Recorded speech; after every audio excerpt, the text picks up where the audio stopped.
नमस्कार मेरे प्यारे दोस्तों, आप सब कैसे हैं। आई होप आप लोग अच्छे होंगे, मस्त होंगे और अपनी पढ़ाई ज़बरदस्त तरीके से कर रहे होंगे। दोस्तों देखिए, हम आज से एक नई शुरुआत करते हैं। मैंने आपको बताया था कि जब हमारा कंप्यूटर समाप्त हो जाएगा तो हम शुरुआत करेंगे। देखिए, कंप्यूटर में जो कुछ क्वेश्चन बचे हुए हैं उसकी मैं पीडीएफ टेलीग्राम पे अपलोड कर दिया हूँ। तो जो लोग पढ़ना चाहेंगे, पूरी पीडीएफ टेलीग्राम पे कंप्यूटर की है और जो है प्लस वीडियो तो है ही है, तो आप लोग देख सकते हैं। आज से हम जीएस देखते हैं, जो जूनियर असिस्टेंट के लिए 20 नंबर की है। देखिए, आप कोई भी एग्जाम दीजिए, हर एग्जाम के लिए जीएस ज़्यादा ही रहती है। जैसे पुलिस के लिए लगभग 38 से 37 क्वेश्चन है जीएस टोटल मिला लेना, और जूनियर असिस्टेंट के लिए 20 नंबर है, या आप लेखपाल देंगे 25 नंबर है। तो ऐसे करेंगे तो आप मतलब देखेंगे कि 20-25 ऐसे ही बढ़ता जाएगा। पीसीएस में 150 नंबर है, आरओ में 140 नंबर है।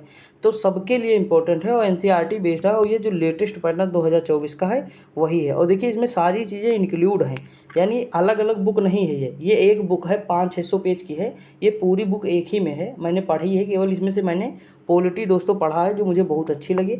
और मैं आपको बता दूं, मैंने पूरी बुक इसलिए नहीं पढ़ा क्योंकि मुझे ये बुक पढ़ानी थी आप लोगों को, इसलिए मैंने नहीं पढ़ा। क्योंकि मैं पढ़ता तो पेंसिल से मतलब निशान लगाता चला जाता, तो मतलब दिक्कत हो जाती। फिर भी हाईलाइट कुछ चीज़ें हैं पॉलिटी में जो आपको हेल्प करेंगी, आपको मतलब मस्तिष्क को वहीं पर ले जाएंगी, जो इंपॉर्टेंट चीज़ें होंगी। ठीक, तो हम इसमें लॉजिक देखेंगे, ट्रिक देखेंगे, मतलब कॉन्सेप्ट देखेंगे, हर चीज़ हम देखेंगे। और आपकी जीएस को मजबूत करने के लिए हम जो है कोशिश हमेशा करेंगे। ठीक, तो टेंशन ना लीजिएगा, बस पढ़ते रहिएगा और पसंद आएगी तो शेयर कर दीजिएगा।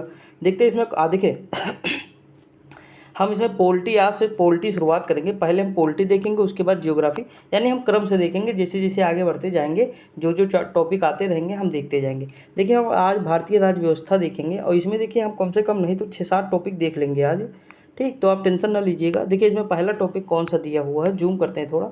इसमें लिखा है कि भारत का संवैधानिक विकास देखेंगे, भारत संविधान के विभिन्न प्रावधान हैं उनके स्रोत देखेंगे, संविधान के भाग। 1 नंबर मतलब कहीं जाता ही नहीं, हमेशा रहता है 1 नंबर। ठीक, अगला है भारतीय संविधान की अनुसूचियाँ, 1 नंबर ये भी ले लो। मतलब पीसीएस में, आरओ में कोई भी एग्जाम दीजिए, यहाँ से 2-3 क्वेश्चन आपको मिल ही सकते हैं। ठीक, आपकी बात देख लो, यूपीएससी में भी आया था ना। तो ये सारी चीज़ें हम ये दोनों ट्रिक से देखेंगे, आपको टेंशन नहीं लेना है। संविधान की विशेषताएं, तो ये 5-6 टॉपिक हम देखेंगे, तो आप टेंशन ना लीजिएगा। बाकी जो है 3-4 वीडियो में हम कंप्लीट कर लेंगे पॉलिटी। 3-3 वीडियो लगेंगे, हम एक एक मतलब चैप्टर पूरा जो है टॉपिक हमारा जो होगा, जैसे राजनीति है, मतलब पॉलिटी है, ज्योग्राफी है, ये सारी चीज़ें हम कंप्लीट करते जाएंगे। तो आज से हम शुरुआत करते हैं इंडियन पॉलिटी। देखिए दोस्तों, कुछ चीज़ें हाईलाइट है जिस पे बहुत ध्यान देना है आपको, और इम्पोर्टेंट है, मैं बताता चलूँगा। और देखिए, जो यूजीसी नेट का पेपर मैं देकर आया था, कैंसिल हो गया कल रात में। ठीक, वो भी पेपर लीक हो गया। जब मतलब मैं जानता हूँ कि हमेशा जब चेकिंग करते हैं कॉलेज वाले, ऐसी चेकिंग करेंगे ना, जैसे लग रहा है कि मतलब हवा भी अंदर ना जाए, मतलब इस लेवल की चेकिंग करते हैं। कुछ भी ना पहने रहो, ना कुछ मतलब गले में रुद्राक्ष हो, बेल्ट ना हो, सिक्का ना हो, लेकिन उसके बाद पेपर लीक। तो मतलब बेहूदगी हो गई है पूरी। मैं तो इस बार पूछ भी लिया था टीचर से, मैंने कहा सर बताओ, इतनी चीज़ें जब मतलब आप सब कुछ करवा देते हैं, उसके बाद ये खबर क्यों आती है कि मतलब पेपर लीक हो गया। तो कुछ बोले ही नहीं। तो ये सारी चीज़ें हैं, मतलब समझना चाहिए आपको। बाकी चलो कोई दिक्कत नहीं। देखिए, पहला ही क्वेश्चन नेट जेआरएफ का मेरे में ही आया था। देखिए, पॉलिटी में भी है, हिस्ट्री में भी है, आपको पता है ना। तो ये क्वेश्चन आया था कि सर्वोच्च न्यायालय की स्थापना कब हुई, तो कलकत्ता में 1974 में हुई। कौन सा रेगुलेटिंग एक्ट था, तो रेगुलेटिंग एक्ट 1773। देखिए दोस्तों, रेगुलेटिंग एक्ट का मतलब होता है किसी चीज़ को कंट्रोल करना, यानी रेगुलेट करना। रेगुलेट करने का मतलब जानते हो, जैसे घर में रेगुलेटर है नहीं, आप गैस वाला रेगुलेटर जानते हैं ना, तो कितनी मतलब गैस ऑन करनी है, कब बंद करनी है, ये सारी चीज़ें आप देखते होंगे, रेगुलेटर करता है काम। तो वही है, ये जो कंपनी जो कंपनी एक्ट बनाएगी उसे रेगुलेटिंग एक्ट कहेंगे या चार्टर एक्ट कहेंगे। लेकिन जो वहाँ मतलब क्राउन जो बनाएगी 1857 के बाद जितने भी एक्ट बनेंगे 1858 से, वो भारत परिषद अधिनियम या भारत शासन अधिनियम, ये एक्ट बनेंगे जो वहाँ की महारानी बनाएंगी। समझ आया कि नहीं। यानी कंपनी बनाएंगे तो रेगुलेटिंग एक्ट, एक चार्टर एक्ट, महारानी बनाएंगे तो भारत शासन अधिनियम। वो भी 1857 की क्रांति के बाद क्राउन जो है अपने हाथ में बागडोर ले लेता है भारत की, मतलब भारत में शासन वो प्रत्यक्ष रूप से करता है। तो फिर जो है भारत शासन अधिनियम। समझ में आया ना, आई होप समझ में आया होगा। आगे बढ़ते हैं दोस्तों। देखिए, कोई ऐसा इसमें क्वेश्चन नहीं जो इंपॉर्टेंट नहीं, सारी इंपॉर्टेंट है, और ये एनसीईआरटी पैटर्न पे है तो ये इंपॉर्टेंट और बन जाते हैं ना। यहाँ लिखा है, भारतीयों को भारत के प्रशासन में भाग लेने का अधिकार किस अधिनियम से प्राप्त हुआ है, तो चार्टर एक्ट 1833 के द्वारा। किसके द्वारा, चार्टर एक्ट 1833 के द्वारा। अगला है कि भारतीय विधान परिषद को बजट पर बहस करने के लिए शक्ति प्रदान की गई, तो कौन सा अधिनियम है? तो 1892 का है, मोस्ट इंपॉर्टेंट है भारत परिषद अधिनियम 1892 दोस्तों, भूलिएगा नहीं। देखिए ये सारा मतलब बहुत ज़्यादा इंपॉर्टेंट है ना, आप देखे होंगे अलग अलग क्वेश्चन भी आते हैं। अगला है केंद्रीय विधानमंडल सर्वप्रथम किस अधिनियम के द्वारा द्विसदनीय बनाया गया? तो 1919 का जो भारत शासन अधिनियम था उसके द्वारा द्विसदनीय बनाया गया, प्रांत में और मतलब केंद्र में, दोनों जगह शासन। अगला है भारत के राष्ट्रपति को अध्यादेश यानी ऑर्डिनेंस निर्गत करने की शक्ति मूलतः किस अधिनियम से प्राप्त होती है? तो भारत शासन अधिनियम 1935 के द्वारा। आप बताइए दोस्तों, कोई इंपॉर्टेंट आपको नहीं लग रहा है? कितना इंपॉर्टेंट क्वेश्चन है। अब देखते हैं अब ये हम देखते हैं भारत का संवैधानिक विकास। अगली बार मतलब जो है यूजीसी नेट में पूछा गया था कितने मतलब चार्टर एक्ट आए, मतलब तो देख लीजिए चार्टर एक्ट कितने आए, 1 2 3 मतलब 6 हो गए ये टोटल, इधर 6 इधर हो गए, 7 इधर हो गए। अब कौन कौन से हैं इनका क्रम देखते हैं दोस्तों। देखिए कंपनी जो ईस्ट इंडिया कंपनी के अंतर्गत जो संवैधानिक विकास हुआ वो चार्टर एक्ट या पिट्स इंडिया एक्ट, ये सारी रेगुलेटिंग एक्ट। और क्राउन के अंतर्गत मैंने बताया ना कि 1857 की क्रांति के बाद क्राउन अपने हाथ में शासन ले लेता है, तो उसके बाद जो है 1858 से भारत शासन अधिनियम आना शुरू हो जाता है। तो अब हम देखते हैं कि कौन कौन से हैं। तो देखिए रेगुलेटिंग एक्ट 1773 का है, पिट्स इंडिया एक्ट 1784 का है, चार्टर एक्ट 1793 का है, उसके बाद 1813 का है, फिर 1833 का हो जाएगा, उसके बाद 1853 का हो जाएगा। ठीक दोस्तों, अभी देखिए मैं सारे याद करा दे रहा हूँ आपको, टेंशन न लीजिए। उसके बाद देखिए 1858 का हो जाएगा, 1861 का हो जाएगा, 1892 का हो जाएगा, 1919 1909 1919 ये भारत शासन अधिनियम है। ठीक दोस्तों, उसके बाद 1935 हो जाएगा, फिर भारतीय स्वतंत्रता अधिनियम 1947। देखिए आप थोड़ा मैनेज करिए। देखिए 1773 का कौन सा है? रेगुलेटिंग एक्ट है। ठीक, उसके बाद 1784 में पिट्स इंडिया एक्ट आता है। क्या आता है? 1784 में। फिर 1792 में आता है कि नहीं? 92 के बाद आता है 1813 में आता है। ठीक, 1813 के बाद जो है आप चले जाइए, देखिए 1813 के बाद आप जाएंगे तो 1833, 20 साल लाइव कर दीजिए। 33 के बाद 53 आएगा, एक बार लिख दीजिए आप। तो देखिए 6 थे, 1 2 3 4 5 6, तो ये 6 चार्टर एक्ट कंपनी द्वारा बनाए गए। अब देखिए 1858 में पहला जो है अधिनियम आता है भारत शासन अधिनियम, 1800 फिर 61 में आता है। ठीक, 1800 फिर 92 में आता है, फिर 1909 में आता है, फिर 1919 में आता है, फिर 1935 में आता है, लास्ट में 1947 में आता है भारतीय स्वतंत्रता अधिनियम। दोस्तों देखिए आप 2-3 बार लिखेंगे अपने हाथ से ना, बार बार ये तो रफ में लिखते रहिए, 2-3 बार लिखेंगे तो आपके माइंड में बैठ जाएगा। ठीक, जैसे मुझे याद वैसे आपको भी याद हो जाएगा। और इससे मैं बहुत सारे क्वेश्चन लॉजिक से सॉल्व कर सकता हूँ और आप भी कर सकते हैं, केवल ये लॉजिक है एक। देखिए मेरा मानना ये है, मैं कल कह भी रहा था एक चीज़ कि मतलब चाहे आप यूपीएससी का पेपर दें, चाहे आप नेट जेआरएफ का पेपर दें या दुनिया का कोई भी एग्ज़ाम दें, वहाँ सबसे ज़्यादा इंपॉर्टेंट है पढ़ाई तो है ही। पढ़ाई के साथ अगर आपका मतलब काम करता है तो सेंस ऑफ ह्यूमर, यानी वहाँ जो आप लॉजिक लगाएंगे एग्जाम में ना, वो सबसे ज़्यादा इंपॉर्टेंट होता है। क्योंकि ज़रूरी नहीं कि हम जो चीज़ पढ़ें वो डिक्टू मिल जाए। देखिए यूपीएससी में कभी भी आपको सारी चीज़ें पढ़ाई नहीं मिलेंगी। 50% चीज़ें आपको पता होंगी, 50% नहीं पता होंगी। नेट जेआरएफ में 30-40% पता होंगी, बाकी 60% नहीं पता होंगी। लेकिन ये समझ लीजिए कि वहाँ जो बच्चे पास करते हैं, जो लोग मतलब क्वालिफाई करते हैं, जिनका सिलेक्शन होता है, उसमें एक ही चीज़ होता है कि वहाँ सेंस ऑफ ह्यूमर यानी जो लॉजिक लगाते हैं ना वो लोग, वो इम्पोर्टेंट हो जाता है और वही आपको करना है। ठीक दोस्तों, बस यही बताना था, आगे बढ़ते हैं। देखिए यहाँ लिखा, देखिए केंद्र में यहाँ लिखा ना, क्योंकि केंद्र गलत है। प्रांतों में द्वैध शासन यानी डायरकी सिस्टम किस अधिनियम के द्वारा लागू हुई? तो 1919 के द्वारा प्रांतों में, और केंद्र में कब लागू? 1935 के अधिनियम के द्वारा केंद्र में लागू हुई। ठीक दोस्तों, तो देखिए यहाँ आपके दोनों रिवीजन हो गए। अगर पूछे कि प्रांतों में द्वैध शासन कब लागू हुआ, तो 1919 के अधिनियम से, और केंद्र में तो 1935 के अधिनियम से। अगला क्वेश्चन है कि ब्रिटिश भारत में किस अधिनियम में संघीय शासन का प्रावधान है? तो भारत शासन अधिनियम 1935, इंपॉर्टेंट है दोस्तों। अगला है भारत, देखिए नीचे वाला इसी टाइम पढ़ लेते हैं। लिखा भारत शासन अधिनियम 1919 की समीक्षा के लिए वर्ष 1927 में साइमन कमीशन का गठन किया गया। किसकी समीक्षा के लिए? 1919 के अधिनियम की समीक्षा के लिए साइमन कमीशन का गठन किया गया। कभी पूछा गया भी है एग्जाम में और पूछा जा सकता है। ठीक, आगे बढ़ते।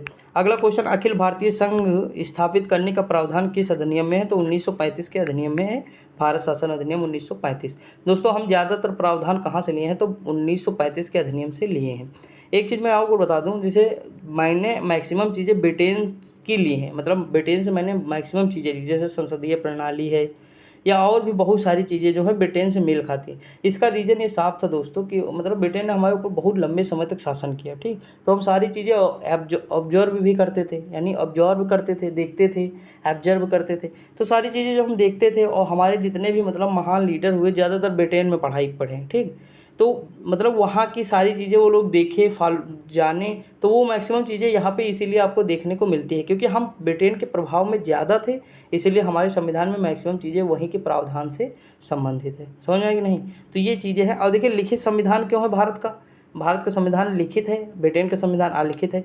देखिए अगर मैं आपसे कहूँ कि मुझे आप गाली दीजिए, तो गाली अगर मैं आपसे कहूँ दीजिए तो आप तुरंत गाली दे देंगे, लेकिन मैं कहूँ आपसे मुझे लिखित गाली दीजिए तो दे पाएंगे? लिखित गाली कोई नहीं देगा दोस्तों, क्योंकि लिखने वाली चीज़ ना थोड़ा मतलब इफेक्ट करती है। जैसे आप मूवी में देखते होंगे कि कहते हैं कि क्रिमिनल को छोड़ दो, मतलब जैसे नहीं ऊपर वाले जो हेड होते, मान लीजिए डीएसपी ने कहा पुलिस से, मतलब जो नीचे अधिकारी है, कहा कि जो है भैया ये क्रिमिनल है, इसे विधायक का संबंध है, इसे छोड़ो, चलो छोड़ दो। तो ये कहता नहीं पुलिस, भैया लिखित में दे दीजिए, आप यहाँ लिखित में देकर साइन कर दीजिए। करते हैं? नहीं करते ना। तो लिखित का प्रावधान ज़्यादा होता है, और भारत उस समय जब आज़ाद हुआ तो उसके पास ज़्यादा मतलब कुछ था नहीं, एक समझ लीजिए। तो वहाँ बात की वैल्यू इतनी रह जाए, अगर मतलब लिखित ना होता तो आज क्या होता आप भी जानते, मैं भी जानता हूँ। तो लिखित संविधान का मतलब थोड़ा ये चीज़ है। तो आई होप आपको समझ में आ गया होगा। आगे बढ़ते हैं। अगला है भारत के संविधान में केंद्र और राज्यों के मध्य किया गया शक्तियों का विभाजन भारत शासन अधिनियम 1935 पर आधारित है। अगला है एक निर्वाचित संविधान सभा द्वारा भारत के संविधान का निर्माण करने का प्रस्ताव किसके द्वारा पास किया गया? तो क्रिप्स मिशन 1942 के द्वारा। देखिए यहाँ पे मैंने क्रिप्स मिशन पढ़ा फिर 42 लिख दिया। इस ऐसे ही तो हम लोग पढ़ें, क्योंकि मतलब हमेशा जब रिवीजन करें तो माइंड में एकदम चलना चाहिए कि यार अच्छा ये सन आया कब, वो भी हमें याद हो जाए ना इस तरह। कैबिनेट मिशन 1946 में आया था। देखिए यहाँ लिखा सॉरी दोस्तों, यहाँ लिखा भारतीय संविधान सभा का गठन किसके अंतर्गत किया गया? तो कैबिनेट मिशन 1946 के अंतर्गत किया गया।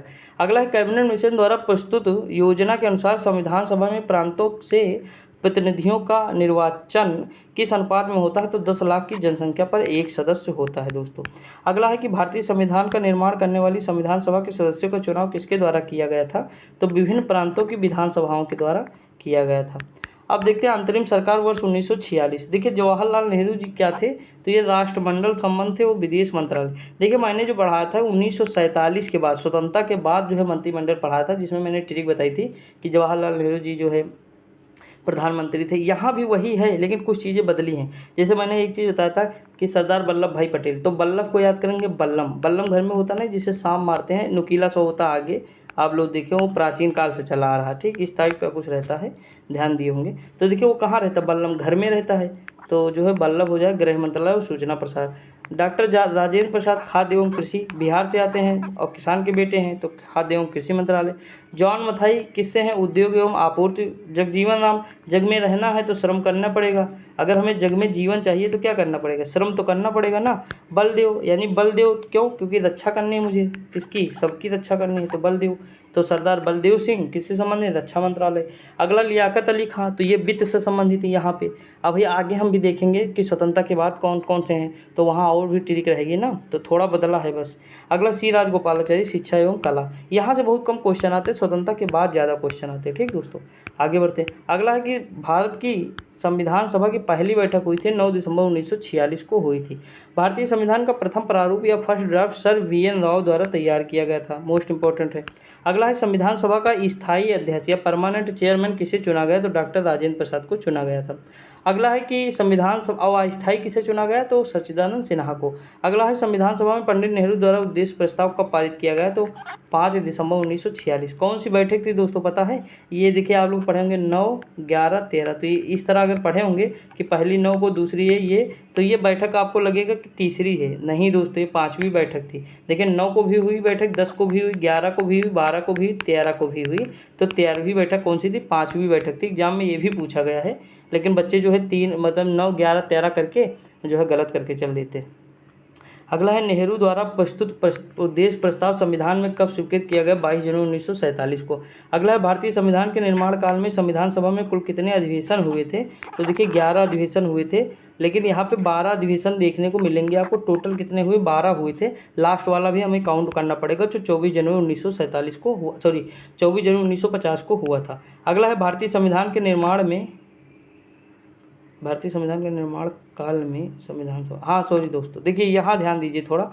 एक चीज़ ये है, यहाँ निर्माण काल है, अगर निर्माण काल पूछेगा तो 11 कर दीजिएगा, क्योंकि संविधान निर्माण जो है बनकर पूरी तरह से 26 जनवरी को मतलब 26 नवंबर 1949 को पूर्ण हो गया था बनकर, ठीक। तब तो 11 अधिवेशन हुए, लेकिन एक थे अधिवेशन हुआ था 24 जनवरी को हुआ था। कब हुआ था? 24 जनवरी 1950 को हुआ था, तो वो 12वां अधिवेशन था, ठीक। तो थोड़ा लैंग्वेज को ध्यान दीजिएगा, यहाँ पे 11 हो जाएगा, कोई दिक्कत नहीं है। लेकिन अगर हम मतलब यहाँ पे निर्माण काल ना पूछता, संविधान सभा के कुल कितने अधिवेशन हुए, तो हम 12 लगा देते, ठीक। देखिए आपके दोनों डाउट मैंने क्लियर कर दिए।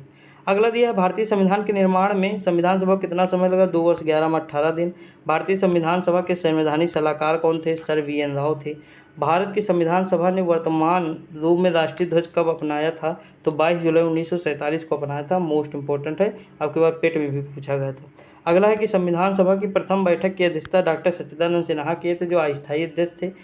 भारत का संविधान कब स्वीकार किया गया? 26 नवंबर 1949 को। भारतीय संविधान पूर्णतः कब लागू किया गया? तो 26 जनवरी 1950 को लागू किया गया, ठीक दोस्तों। अगला है संविधान सभा कॉन्स्टिट्यूंट असेंबली 9 दिसंबर 1946 को संविधान सभा की प्रथम बैठक हुई, जिसमें डॉक्टर सच्चिदानंद सिन्हा अस्थायी अध्यक्ष। 11 दिसंबर को जो बैठक हुई, ये तीसरी बैठक थी दोस्तों, 1946 को डॉक्टर राजेंद्र प्रसाद जो बने स्थायी अध्यक्ष चुने गए। संविधान निर्माण का आरंभ जो हुआ 13 दिसंबर 1946 को पंडित जवाहरलाल नेहरू द्वारा उद्देश्य प्रस्ताव यानी ऑब्जेक्ट रिजोल्यूशन से हुआ, जिसे 22 जनवरी 1947 को सर्वसम्मति से स्वीकार कर लिया गया। 26 जनवरी 1949 को भारतीय संविधान अंगीकृत एडॉप्ट किया गया, जबकि 26 जनवरी 1950 को इसे पूर्णतया लागू कर दिया गया। अगला है कि भारत का संविधान मूलतः 2 भाषाओं हिंदी और अंग्रेजी में लिखा गया है, और सभी सदस्यों ने इन दोनों प्रतियों पर हस्ताक्षर किए, यानी हिंदी और इंग्लिश दोनों में किए, ठीक दोस्तों। आगे बढ़ते हैं। देखिए अभी समितियां आपको याद करा दे रहा हूँ, टेंशन न लीजिएगा। देखिए जब तक मैं हूँ तो टेंशन नहीं लेना आपको, ठीक। सारी चीज़ें मैं याद करा दूंगा, और GS इतनी हार्ड नहीं जितनी हम बनाते हैं। एग्जाम हमारा निकल जाएगा, इतना मुझे पता है बस। बाकी ये हमें नहीं कि मतलब हमें कोई ज्ञाता नहीं बनना है, समझ में कि नहीं।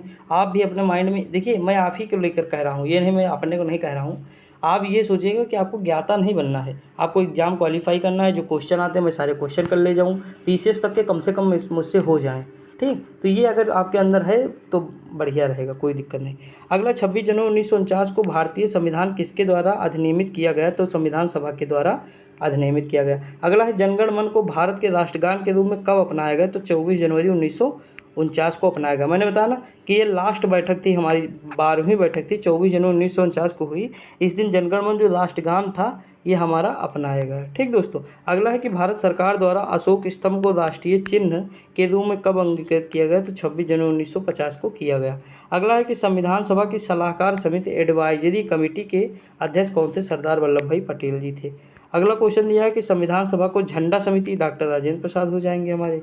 अगला प्रमुख समितियाँ उनके अध्यक्ष। देखिए जहाँ जहाँ संघ हो, संघ वहाँ हमें जवाहरलाल नेहरू लगाना, लगा दूँ। संघ है तो जवाहरलाल नेहरू, क्यों? क्योंकि संघ में प्रमुख कौन? प्रधानमंत्री। जवाहरलाल नेहरू जी क्या थे? प्रधानमंत्री। तो संघ समिति, संघीय संविधान समिति, दोनों जगह में क्या लगाना? जवाहरलाल नेहरू। और जहाँ जहाँ प्रांत नजर आए वहाँ लगाना सरदार वल्लभ भाई पटेल। क्यों? देशी रियासतों का एकीकरण किए, प्रांत तभी तो बने। तो बहुत सारे मतलब जो है मिलाए, तो प्रांतों के बारे में अगर बात आए, प्रांतीय संविधान सभा समिति पंडित जवाहरलाल नेहरू लगाना है। प्रारूप समिति बताने की जरूरत नहीं, डॉक्टर भीमराव अम्बेडकर साहब थे।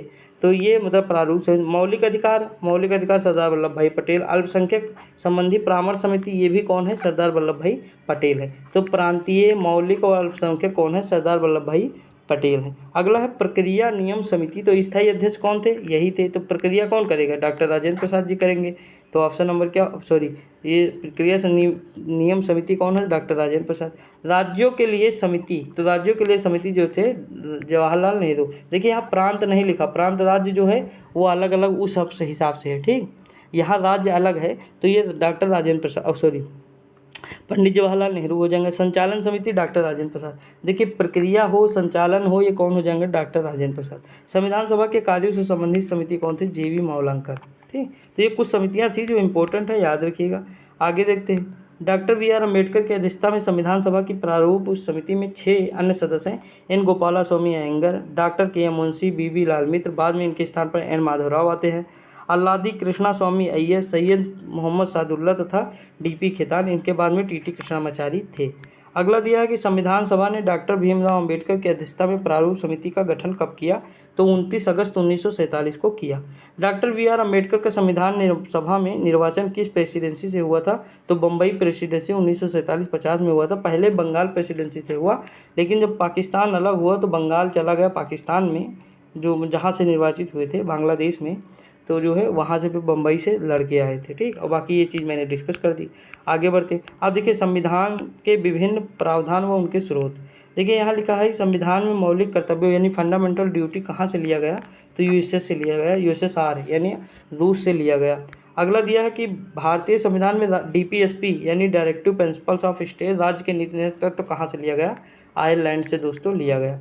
अगला है भारतीय संविधान की प्रस्तावना में सम्मिलित स्वतंत्रता समानता बंधुत्व, तो ये फ्रांस से लिया गया। कहाँ से, फ्रांस से लिया गया। अगला न्यायिक पुनर्वलोकन जुडिशियल रिव्यू, ये अमेरिका से लिया गया। कहाँ से, अमेरिका यानी संयुक्त राज्य अमेरिका से। अगला है कि भारतीय संविधान एक विशेष संविधान सभा द्वारा निर्मित एवं लिखित है। इस दृष्टिकोण से भारतीय संविधान अमेरिकी संविधान के समतुल्य है। अगला है भारतीय संविधान में संवैधानिक संशोधन कॉन्स्टिट्यूशनल अमेंडमेंट का प्रावधान किस देश से है, दक्षिण अफ्रीका से। किससे है, दक्षिण अफ्रीका से है। अगला है भारत के संविधान में सम्मिलित आपातकाल, तो जर्मनी से लिया गया आपातकाल के वीमर संविधान से। ठीक, देखिए इसमें जितनी चीज़ें वो आपके माइंड में रहें दोस्तों, ये ज़्यादा इंपॉर्टेंट है। ठीक, बाकी आप चीज़ें पढ़ना चाहें तो पढ़ लीजिएगा, लेकिन ये ना भूलिएगा। अगला है शक्तिशाली केंद्र के साथ भारत की संघात्मक व्यवस्था किस देश के संविधान से प्रेरित है, तो ये कनाडा से है। अगला है कि भारत के संविधान से सम्मिलित समवर्ती सूची या कॉन्करेंट लिस्ट किस देश से ली गई है, तो ऑस्ट्रेलिया से। अगला है भारतीय संविधान में निहित विधि द्वारा स्थापित प्रक्रिया किस देश के संविधान से ग्रहण है, तो जापान के संविधान से ग्रहण किया गया है। अगला क्वेश्चन दिया भारतीय संविधान की प्रस्तावना में सामाजिक आर्थिक एवं राजनीतिक न्याय का आदर्श का प्रावधान किस देश के संविधान से प्रेरित है, तो रूस के संविधान से प्रेरित है। ठीक दोस्तों, अगला दिया है भारतीय, देखिए इंपॉर्टेंट है यहाँ ना लिखा हुआ है, प्रस्तावना एवं सामाजिक आर्थिक राजनीतिक न्याय का आदर्श किस देश के प्रावधान है, तो रूस। अगला है भारतीय संविधान में संसदीय विशेषाधिकार, संसदीय के बाद पार्लियामेंट्री प्रिविलेज आए तो इसके हमें लगाना है ब्रिटेन। ठीक दोस्तों, अभी हम नीचे वाला लास्ट में देखेंगे, अभी और देख लेते हैं ताकि एक आप देखते हैं, अब ऐसे दिया हुआ है तो ऐसे देख लेते हैं। देखिए यानी कि भारत के संविधान में सम्मिलित मूल अधिकार किस देश के संवैधानिक प्रावधानों से प्रेरित है, तो संयुक्त राज्य अमेरिका थे। दोस्तों आप लोगों को कैसी लगेगी वीडियो, आप कमेंट करके ज़रूर बताइएगा। कोई सुझाव होगा तो दे दीजिएगा, आपको मतलब सुझाव दीजिए या कमेंट करिए, कमेंट करके ज़रूर बताया करिए क्या आपको प्रॉब्लम है, क्या और पढ़ाना चाहिए मुझे। जैसे हिंदी अभी 1-2 दिन में शुरू कर दूंगा ना, तो हिंदी जो है 2 बजे से मैं रखूँगा, 2-2:30 बजे आपको एक वीडियो आएगी। लगभग हम कोशिश करेंगे 10-12-15 मिनट की वीडियो रहे, जिसमें 30 क्वेश्चन हम जो है करा दें। वो यूपी पीसीएस के लिए, सॉरी वो जूनियर असिस्टेंट और यूपी पुलिस दोनों के लिए इंपॉर्टेंट रहेगी, और आने वाले समय में लेखपाल के लिए भी इंपॉर्टेंट रहेगी, क्योंकि 25 नंबर की आती है ना। तो ये सारी चीज़ें हैं, तो मैं कराऊंगा, उसकी टेंशन ना लीजिएगा। देखिए संयुक्त राज्य अमेरिका, यहाँ लिखा प्रस्तावना के शब्द, यानी हम भारत के लोग, कहाँ से, यूएसए से। मूल अधिकार यूएसए से, स्वतंत्र न्यायपालिका यूएसए से, न्यायिक पुनर्वलोकन प्रणाली यूएसए से, सर्वोच्च न्यायालय एवं उच्च न्यायालय के न्यायाधीशों को पद से हटाए जाने की प्रक्रिया यानी महाभियोग यूएसए से, राष्ट्रपति पर महाभियोग यूएसए से, जनहित याचिका यूएसए से, उपराष्ट्रपति का पद यूएसए से, यथोचित प्रक्रिया विधि यूएसए से।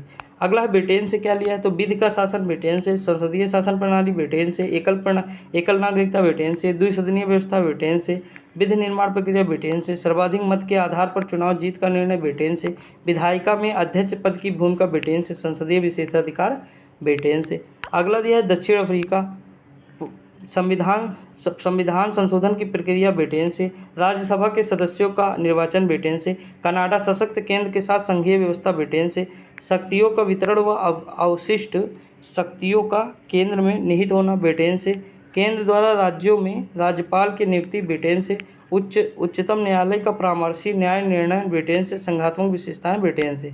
अगला दिया ऑस्ट्रेलिया, समवर्ती सूची ऑस्ट्रेलिया, यहाँ देखिए ब्रिटेन बता रहा था मैं बार क्या, सॉरी दोस्तों, यहाँ देखिए कनाडा होगा। ठीक, सशक्त केंद्र के साथ संघीय व्यवस्था कनाडा, शक्तियों का वितरण अवशिष्ट शक्तियाँ कनाडा, केंद्र व राज्यों में राज्यपाल की नियुक्ति कनाडा, उच्चतम न्यायालय का परामर्शी न्याय निर्णय और संघात्मक विशेषता, कहाँ से, कनाडा से। अगला दिया ऑस्ट्रेलिया से, समवर्ती सूची ऑस्ट्रेलिया से, व्यापार वाणिज्य एवं समागम की स्वतंत्रता संबंधी प्रावधान ऑस्ट्रेलिया से, संसद के दोनों सदनों की संयुक्त बैठक वह जो है प्रस्तावना की भाषा ऑस्ट्रेलिया से। आयरलैंड से राज्य के नेतृत्व राष्ट्रपति की निर्वाचन पद्धति राज्यसभा के सदस्यों का नामांकन कहाँ से? आयरलैंड से। अगला दिया फ्रांस से क्या लिया है? गणतंत्रात्मक व्यवस्था फ्रांस से। स्वतंत्रता समानता बंधुत्व का सिद्धांत फ्रांस से। रूस मूल कर्तव्य प्रस्तावना में सामाजिक आर्थिक एवं राजनीतिक न्याय कहाँ से? रूस से। अगला दिया जर्मनी। जर्मनी से क्या लिया? आपातकाल के समय में मूल अधिकार का स्थगन। जापान से क्या लिया? विधि द्वारा स्थापित प्रक्रिया कहाँ से लिया? जापान से लिया दोस्तों। अब देखिए यहाँ पे एक क्वेश्चन नीचे दिया हुआ है कि भारतीय संविधान में विधि निर्माण प्रक्रिया ब्रिटेन से जबकि विधि द्वारा स्थापित प्रक्रिया जापान से। यानी विधि द्वारा स्थापित प्रक्रिया जापान से, विधि निर्माण प्रक्रिया जो है ब्रिटेन से। ठीक, दोनों इंपॉर्टेंट है, अलग अलग है, याद रखिएगा। अब हम संविधान के भाग देखते हैं दोस्तों। मैंने कई बार आपको याद कराया है लेकिन फिर भी कोशिश करते हैं। देखिए आपको अभी भी याद हो जाएगा, कोई टेंशन नहीं। देखिए हमने हमेशा कहा था कि भाई कोई भी इंसान हो कहीं हो, पहले हमें क्षेत्र आएगा, यानी पहले नंबर पे क्या आएगा? क्षेत्र आएगा। दूसरे पे वहाँ के नागरिक आएंगे और तीसरे पे उनके अधिकार आएंगे। ठीक, तो 3 तक तो हमें याद था कि पहले में संघ राज्य क्षेत्र, दूसरे में नागरिकता, तीसरे में मूल अधिकार। अब जब हमारे मूल अधिकार कुछ होंगे तो सरकार जो हम चुन के लाएंगे वो हमारे लिए क्या करेगी वहाँ पे? तो वो DPSP के अंतर्गत आएगा। तो 4 ये हो गए और 4 का में क्या है? मूल कर्तव्य है। अब हमें 4 का तक तो लगभग सबको पता है। अब देखिए हम 5 पे क्या करेंगे? केंद्र को ऊपर रखेंगे 5 नंबर। 6 पे हम राज्य को रख देंगे। क्या रखेंगे? राज्य को। 7 शायद हट गया है, अब बचा 8 UT हो जाएगा। देखिए यहाँ 7 हट गया ना। पहली अनुसूची खा का में संविधान के 7वें अधिनियम द्वारा 1956 में इसे निरसित कर दिया गया, यानी 7वें को समाप्त कर दिया गया। तो देखिए यहाँ 5 पे केंद्र हो जाएगा, उसके बाद राज्य हो जाएगा, 6 पे राज्य हो जाएगा, 7 हट गया तो 8 पे UT हो जाएगा हमारा, 9 पे क्या हो जाएगा? तो पंचायत हो जाएगा। मैंने पंचायत के बारे में बहुत अच्छा बताया है और आप लोग देखे भी होंगे। तो 9 पंचायत हो जाएगा, 9A क्या हो जाएगा?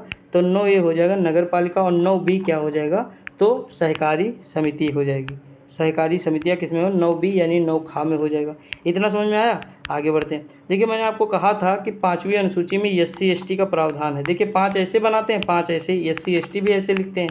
अब इसी का दुगुना कर दो 10, तो यहाँ हो जाएगा अनुसूचित और जनजातीय क्षेत्र हो जाएगा भाग 10 में। 1 1 11 तो केंद्र राज्य संबंध के मध्य क्या हो जाएगा? 1 1 11 हो जाएगा। वित्त संबंधी और जो है 12 में क्या है? वित्त संपत्ति और संविदाएँ और वाद हो जाएगा। ठीक, देखिए एक एक संबंध बनाएंगे, यानी शादी करेंगे, उसके बाद हमें पैसा मिलेगा, फिर हम व्यापार करेंगे। व्यापार नहीं समझ में आएगा तो हम UPSC की तैयारी करेंगे। ये भी नहीं, UPSC की तैयारी करने के बाद हम मतलब ट्रिब्यूनल में जाएंगे, अधिकरण में जाएंगे। उसके बाद हम कहाँ जाएंगे? तो निर्वाचन करेंगे, यानी हम चुनाव लड़ जाएंगे। कुछ विशेष उपबंधों के लिए जो है प्रावधान करेंगे, राजभाषा को सुधारेंगे, आपातकाल लग जाएगा। ये सारी चीज़ें मैंने एक लॉजिक, एक ट्रिक, आपको एक मेथड बोर्ड पे भी बताया है। अभी हमको लगता है 15-20 दिन हुआ क्लास डाले, आप देखेंगे तो फ्रंट पेज पे दिखेगी, वहाँ भी बताया, तो आप देख सकते हैं। ठीक दोस्तों, यहाँ बाकी मैंने आपको एक तरीका बता दिया कि कैसे मैंने पढ़ाया था और लंबे समय तक कैसे याद रखेंगे। तो देखिए 11 में क्या हुआ? संबंध बना, एक यहाँ एक यहाँ, ये आपस में मिले तो 11 बन गया, संबंध बन गया। जैसे ही शादी के आपस में संबंध बना, उसके बाद क्या हुआ? पैसा आ गया उनके पास, संपत्ति, वित्त संपत्ति, फिर वो व्यापार करने लगे। तो 12 पे वित्तीय संपत्ति, 13 पे भारत क्षेत्र के भीतर व्यापार, वाणिज्य एवं समागम। उसके बाद 14 में क्या हो जाएगा? UPSC की तैयारी करना, यानी राज्य, संघ और राज्यों के अधीन सेवाएं। उसके बाद 14A में ट्रिब्यूनल यानी अधिकरण। फिर 15 में क्या करेंगे? निर्वाचन, चुनाव लड़ जाएंगे, इलेक्शन। 16 में क्या है? कुछ वर्गों के लिए विशेष उपबंध हो जाएगा, जैसे अनुसूचित जनजातियों, पिछड़े वर्गों एवं आंग्ल भारतीयों के संबंध में विशेष उपबंध। 17 में क्या होगा? राजभाषा हो जाएगा, ऑफिशियल लैंग्वेज। 18 में आपात उपबंध हो जाएगा, इमरजेंसी डिवीजन हो जाएगा, प्रोविजन। 19 में प्रकीर्ण हो जाएगा। 20 में संविधान का संशोधन हो जाएगा, अमेंडमेंट ऑफ द कॉन्स्टिट्यूशन हो जाएगा। 21 में अस्थायी और संक्रमणकालीन विशेष उपबंध हो जाएगा। 22 में संक्षिप्त नाम प्रारंभ हिंदी में प्राधिकृत पाठ और निरसन। अगला है भारतीय संविधान के भाग 11 का अध्याय 1 संघ और राज्यों के मध्य विधायी संबंधों को दर्शाता है। विधायी संबंधों को भाग 11 दर्शाता है, अध्याय 1। ठीक दोस्तों, अगला है अनुसूची। बिल्कुल सिंपल है, कोई ज़रूरत नहीं याद करने की ज़्यादा, ऐसे ही अभी आपके माइंड में एकदम सेट हो जाएगी। देखिए कुल कितनी, मूल संविधान में कितनी अनुसूचियाँ थी? तो 8 अनुसूचियाँ थी। वर्तमान में कितनी? 12 है। देखिए यहाँ से एक क्वेश्चन आपको पूछा गया है, 8वीं अनुसूची में कौन सी मतलब लैंग्वेज जोड़ी गई है? अभी हम बताएंगे, UPSC में क्वेश्चन आया हुआ है। बाकी RO में भी पूछा गया, ऐसा नहीं है, PCS में तो आता ही हर साल। देखिए भारतीय संविधान में नए राज्य के गठन का प्रावधान किस अनुसूची में किया गया है? तो प्रथम अनुसूची में। राज्यों के गठन का प्रावधान कहाँ करा जाएगा? पहली अनुसूची में किया जाएगा ना दोस्तों। दूसरी में क्या होगा, 2 नंबरी यानी पैसे की बात होगा। दूसरी में क्या होगा, 2 नंबरी यानी पैसे की बात होगा। देखिए यहाँ हम देखते हैं प्रथम अनुसूची राज्य के नाम और उसके राज्य क्षेत्र का विवरण देता है, बिल्कुल सही है।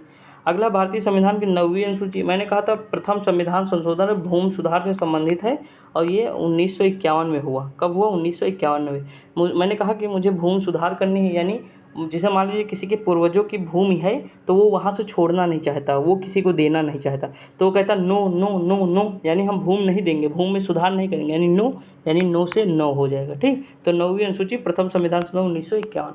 अगला है भारत के संविधान के, अच्छा ये किया क्यों गया था, जानते हैं दोस्तों। देखिए जैसे मान लीजिए कि कोई हाईवे जा रहा है, ठीक, तो भैया संपत्ति का अधिकार जो था वो अभी तक मौलिक अधिकार था। मौलिक अधिकार का मतलब है फंडामेंटल जो है राइट था, वो किसी कोई मतलब छीन नहीं सकता था फंडामेंटल राइट आपका ना। तो ये संविधान संशोधन किया गया और इसे जो है मतलब इसमें जोड़ा गया 9वीं अनुसूची में। तो ये सारी चीज़ें हैं, बाकी अभी आगे देखेंगे, वो दूसरी चीज़ थी और ये दूसरी चीज़ है। ठीक, वो 44वां संविधान संशोधन जो संपत्ति का अधिकार था वहाँ से हटा के 300A में रखा गया, और लेकिन ये जो पहला संविधान संशोधन ये भूमि सुधार से संबंधित है। ये क्या है, तो ये जो है जिसके पास ज़्यादा ज़मीन थी तो उससे संबंधित है, आगे पढ़ेंगे। एक सेकंड दोस्तों, सॉरी। देखिए अगला क्वेश्चन क्या दिया हुआ है, अगला दिया है भारतीय संविधान के किस अनुसूची में विभिन्न राज्यों के अनुसूचित क्षेत्रों के प्रशासन और नियंत्रण के लिए विशेष प्रावधान। मैंने बताया था ना SC और ST की बात कर रहा है, तो देखिए 5 की तरह है ना, तो 5 हो जाएगा। अब यहाँ और देख लेते ऊपर, तब नीचे आते हैं हम लोग आराम से। राज्यों में शुल्क एवं कर लगाने का अधिकार संविधान के किस अनुसूची में है, तो 7वीं अनुसूची में। लिस्ट की बात कौन करता है, 7वीं अनुसूची में। राज्य सूची, समवर्ती सूची, केंद्र सूची, तो कौन सी, 7वीं अनुसूची। ठीक, राज्य भूमि सुधार अधिनियम 9वीं अनुसूची, मैंने अभी बताया ना भूमि सुधार अधिनियम 9वीं अनुसूची में शामिल किया गया।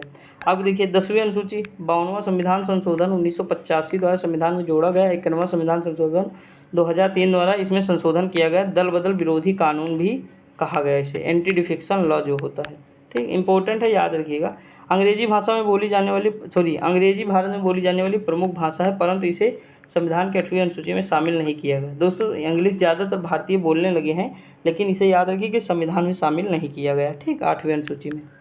आगे बढ़ते हैं, अब देखते हैं यहाँ पे, अब हम ये थोड़ा देखते हैं पहली अनुसूची में क्या है। देखिए हमें ये पूरी कहानी नहीं पढ़नी, हमें बस इतना पढ़ना है पहली अनुसूची में क्या है, तो राज्य संघ एवं राज्य क्षेत्र है। ठीक दोस्तों, उनके बारे में बताएगा। दूसरे में क्या है, 2 नंबरी यानी पैसे की बात कर रहा, वेतन भत्ते और पेंशन की बात कौन कर रहा, 2 नंबरी कर रहा। अब किसके किसके बारे में देख लीजिएगा इसमें।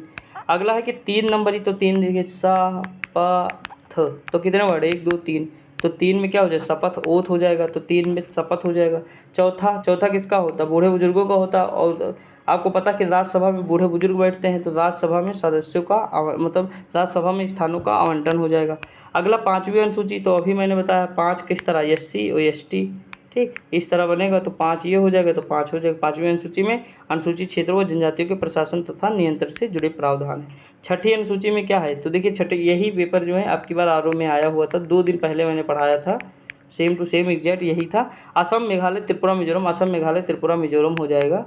इसे कहते हैं ATM। बस इसमें एक चीज़ आप कंफ्यूज हो सकते हैं, जो यम है यहाँ मिजोरम मेघालय दिया हुआ है, लेकिन ऑप्शन में मणिपुर डाल देता है। क्या डाल देता, मणिपुर। बस आपको वही मतलब हटाना रहता, मणिपुर। ठीक, अगर हम थोड़ा मैप से देखें, देखिए असम इस जगह है, मेघालय यहीं पे है, तो असम और मेघालय पास पास में पड़ जाएंगे। ठीक, उसके बाद देखिए त्रिपुरा, आप देखेंगे तो मेघालय की यहाँ पे आपको त्रिपुरा नजर आएगा और नीचे मिजोरम आएगा, तो ये जो लाइन है यही रखनी चाहिए। अरुणाचल प्रदेश, नागालैंड, मणिपुर, उसके बाद मिजोरम है, तो मणिपुर, नागालैंड और अरुणाचल प्रदेश ये तीनों जो नहीं होंगे, याद रखिएगा, काट दीजिएगा। ठीक, अगला दिए 7वीं अनुसूची, तो देखिए भाई 7 फेरे लगेंगे तो हमारे हाथ में क्या आएगी, लिस्ट।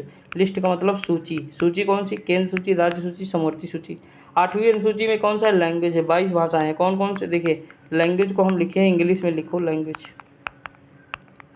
1 2 3 4 5 6 7 8, 8 वर्ड हैं तो 8वीं अनुसूची हो जाएगी। ठीक दोस्तों, 8 वर्ड, 8वीं अनुसूची। कितनी भाषाएं, 22 भाषाएं। 9वीं अनुसूची मैंने कहा तो भूमि सुधार करना है, नो की बात कर रहा, तो जमींदारी उन्मूलन से संबंधित है।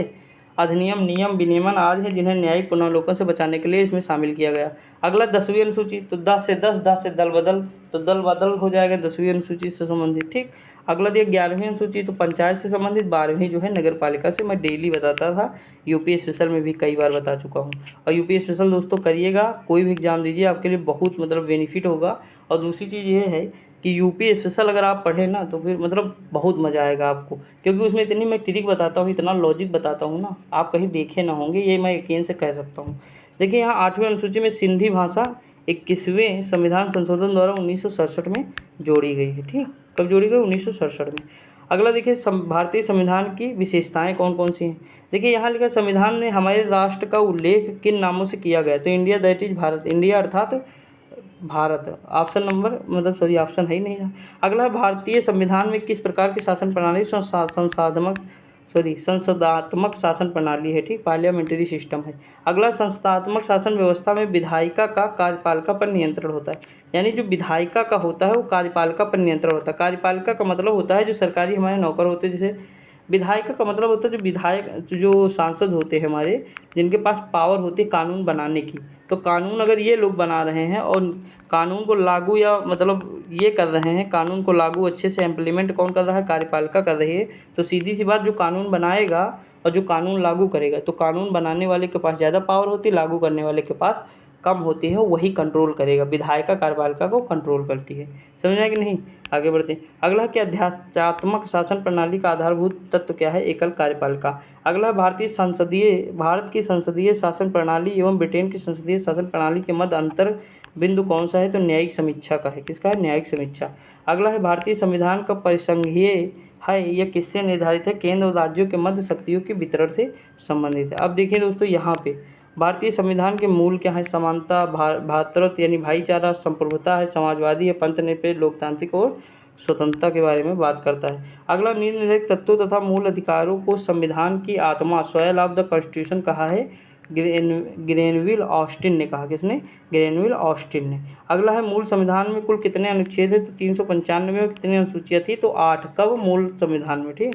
अगला दिया सर्वप्रथम कांग्रेस के किस अधिवेशन में जनगण मन गाया गया था? तो कलकत्ता अधिवेशन 1911। हिस्ट्री में कई बार बताया हूँ। अगला राष्ट्रगान के गायन का मानक समय कितना है? तो 52 सेकंड है। कितना है? 52 सेकंड। अगला क्वेश्चन दिया भारतीय संविधान की जटिलता के कारण इसे वकीलों का स्वर्ग, लॉयर ऑफ पैराडाइज कहा गया है। ठीक। ESR बम्बई भारत बनाम संघवाद 1994 में उच्चतम न्यायालय ने कहा था, सुप्रीम कोर्ट ने, कि भारतीय संविधान एक परिसंघात्मक संविधान है। ठीक दोस्तों, ऑप्शन नंबर क्या हो जाएगा? तो मतलब बहुत ज़्यादा लिबरल नहीं है। ठीक, थोड़ा झुक भी सकता है, तो ये है।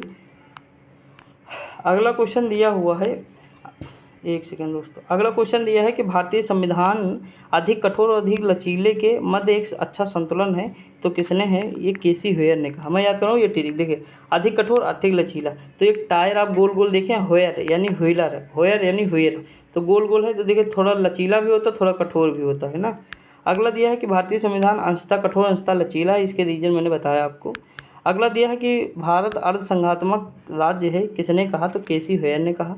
अगला है भारतीय संविधान के वृहद होने का क्या कारण है? तो संघ और राज्यों का एकल संविधान, यानी हमारे यहाँ संघ का और राज्य का एक ही संविधान है। ठीक, इसलिए बड़ा है। अगला है कि हमारे राष्ट्रवादी प्रतिक्रिया में भारतीय संविधान के निर्माताओं ने अल्पसंख्यकों के हितों और भावनाओं के महत्व को कम करके आंका है। यह कथन किसका है? आइवर जेनिंग्स का है। अगला दिया है भारत में राजनैतिक सत्ता का प्रमुख स्रोत क्या है? तो जनता है। कोई भी संविधान कितना भी अच्छा क्यों ना हो, यदि उसे क्रियान्वित करने वाले बुरे व्यक्ति हैं तो संविधान भी बुरा हो जाएगा, डॉक्टर बाबा साहब ने कहा। मतलब संविधान को लागू करने वाले जो हैं वो अगर बुरे लोग हैं तो फिर गलत हो ही जाएगा ना। अगला है कि संविधान में संघात्मक के तंग ढांचे से नहीं ढाला गया, कथन किसका है? डॉक्टर बाबा साहब का है। अगला क्वेश्चन है भारत की स्वतंत्रता के बाद भारतीय राष्ट्रीय कांग्रेस को राजनीतिक दल के रूप में भंग कर दिया जाना चाहिए, यह सुझाव किसने दिया? तो महात्मा गांधी ने दिया है। अगला है कि भारतीय संघवाद को सहकारी संघवाद या कोऑपरेटिव फेडरलिज्म किसने कहा? तो ग्रेनविल ऑस्टिन ने कहा। अध्यक्षतात्मक शासन प्रणाली में कार्यपालिका की समस्त शक्तियाँ किसके पास होती हैं? तो राष्ट्रपति के पास होती हैं। अगला मौलाना अबुल कलाम आज़ाद ने संविधान सभा में वयस्क मताधिकार को 15 वर्ष के लिए स्थगित करने की बात की थी। अब देखते हैं कुछ इंपॉर्टेंट चीज़ें। यहाँ लिखा है भारत का राष्ट्रीय पशु कौन सा है? तो बाघ है। राष्ट्रीय पुष्प कौन सा है? कमल है। राष्ट्रीय पक्षी मोर है। राष्ट्रीय ध्वज चक्र है, अशोक चक्र है। कितनी तीलियाँ? तो 24 हैं। ठीक, राष्ट्रीय ध्वज के चक्र में कितनी तीलियाँ हैं? तो 24 तीलियाँ हैं। ये देख ही चुके हैं। अब देखिए 7वीं अनुसूची के विषय के बारे में हम लोग देखते हैं। देखिए यहाँ लिखा है कि भारतीय संविधान के अंतर्गत सिविल प्रक्रिया संहिता सूची कौन सी है? तो समवर्ती सूची है। अगला जनसंख्या नियंत्रण, परिवहन नियोजन और आपराधिक मामले समवर्ती सूची में आते हैं। ये दो आपको याद रखना, एक जनसंख्या नियंत्रण और एक परिवहन नियोजन, मोस्ट इंपॉर्टेंट है। ठीक दोस्तों, शिक्षा भी याद रखो, समवर्ती सूची। शिक्षा, वन, वन्य जीव, परिवहन नियोजन, जनसंख्या नियंत्रण, ये सब किससे संबंधित है? समवर्ती सूची। देखिए, शिक्षा प्रारंभ में राज्य सूची का विषय था, 42वें संविधान संशोधन 1976 में समवर्ती सूची में स्थानांतरित कर दिया गया। अगला, भूमि सुधार किस सूची के अंतर्गत आता है? तो राज्य सूची के अंतर्गत आता है भूमि सुधार। रेलवे पुलिस किस सूची के अंतर्गत? तो राज्य सूची के अंतर्गत। ठीक दोस्तों, दोनों याद रखिएगा। आगे बढ़ते हैं, अब इधर देखते हैं, आर्थिक नियोजन किस सूची के अंतर्गत? समवर्ती सूची के। इकोनॉमिक प्लानिंग समवर्ती सूची। अगला दिया कृषि, तो कृषि तो राज्य सूची का है। पंचायती राज राज्य सूची के।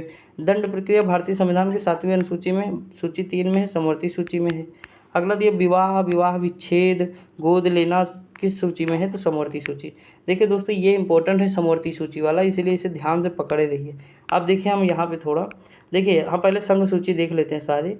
देखिए यहाँ लिखा प्रतिरक्षा, विदेश मामले, नागरिकता, संचार, डाक तार, निगम तार, सेवा कर, युद्ध, शांति, सीमा शुल्क और निर्यात शुल्क, बीमा, प्रत्यक्ष शेयर बाजार, अंतर्राष्ट्रीय संधि व करार, रेलवे, मुद्रा, रिजर्व बैंक, समुद्री व हवाई मार्ग, विदेशी ऋण, लॉटरी, आयकर, जनगणना और डाकघर, बचत बैंक, स्टॉक एक्सचेंज। तो ये क्या हो जाएंगे? ये हमारे जो है कौन सी हो जाए? केंद्र सूची के हो जाएंगे। अब राज्य सूची में है लोक व्यवस्था, पुलिस हो जाएगा, रेल व ग्रामीण पुलिस सहित, कारागार है, भूमि है, स्थानीय सुशासन है, प्रादेशिक लोक सेवा है, लोक स्वास्थ्य है, बाजार एवं मेले हैं, सट्टा व जुआ है, कृषि भूमि पर संपदा शुल्क है, पशुपालन सिंचाई है, कृषि आय पर कर है, गैस है, शराब है, मनोरंजन है, भू राजस्व व लगान है, विद्युत पर कर है और पथकर है, और पथकर यानी टोल टैक्स, प्रति व्यक्ति कर है, कैपिटेशन टैक्स है और विलासिता की वस्तुओं पर कर है।